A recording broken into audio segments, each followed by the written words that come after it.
Peter Peter ரொம்ப நேரமா ஒரு நட்டையை நம்ம பின்னாடியே ஃபாலோ பண்ணிட்டு இருக்கோம். அவளை ஒரு தட்டி கேட்டுருவோமா என்ன விவரம்னு? தட்டிடுவோம். அப்புறம் பார்க்கலாமா? சரி பாய்.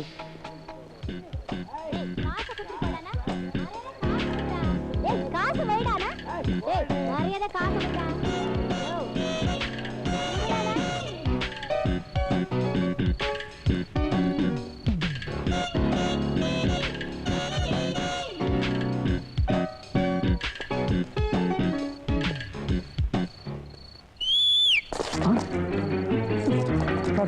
அவங்க சொல்றாங்க சார்.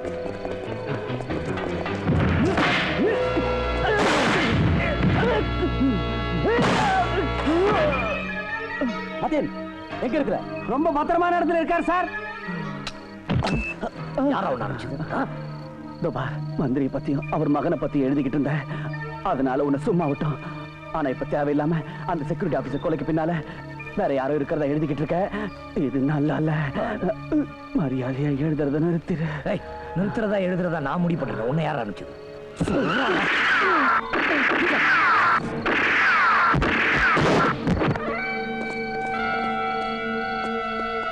என்னப்பா இது?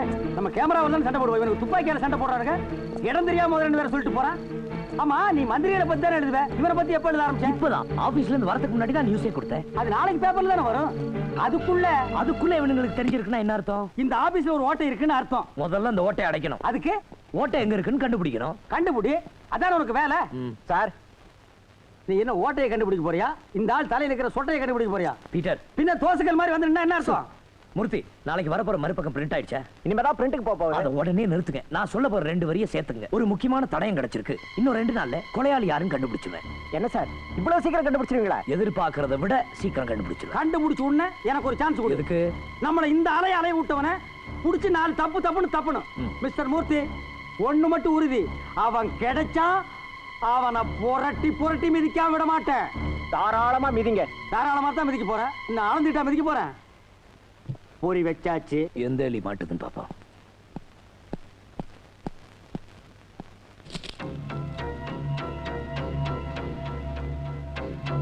என்னப்பா பொறி வீரா விழுந்துதா? அங்க பாரு. மதன் மறுபக்கத்துல சேஞ்ச் பண்ணிருக்காரு. செக்யூரிட்டி ஆபீசர் கொலை வழக்குல முக்கியமான தடயம் கிடைச்சிருக்கான். உண்மையான குற்றவாளி இன்னும் 2 நாள்ல கண்டுபிடிச்சிருவாராம். நாளைக்கு நான் மறுபடியும் போன் பண்றேன். தோசைக்கல் தாராளமா மிதிங்க. நில இந்த வாங்கிக்க. இன்னைக்கு உன் மூஞ்சி அழுகின மாங்காய் ஆக்கறடா. சரி மிதிக்கிற. ஏண்டா, அவன் நாயா பேயா அலைஞ்சு நியூஸ் கொண்டு வர்றான். நீ டெலிபோன்ல ₹1 வித்துக்கிட்டு இருக்க. ஒண்ணு அடிக்காதடா. விட்டனா தலை தனியா புட்டுட்டு போய் ஊட்டியில விடும். சார், அவங்க பணம் தரேன்னு சொன்னாங்க சார். சார், கல்யாண வயசுல 2 தங்கச்சி இருக்காங்க சார். போச்சுடா, சென்டிமெண்ட் ஓவரா டச் பண்ணிட்டான்ப்பா.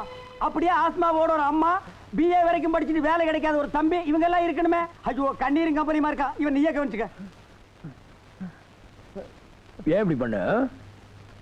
10,000 ரூபாய் பணம் தரேன்னு சொன்னாங்க. விடிஞ்சா வெளியே வர போற நியூஸ். கொஞ்சம் முன்னாடி சொன்னா தப்பு இல்லைன்னுதான். என்னடா தப்பு இல்ல? மூக்கு காட்டுறா, வேறல விடணும். அது சும்மா இருப்பா. நான் அப்புறம் வந்து விடுறேன். படுவா.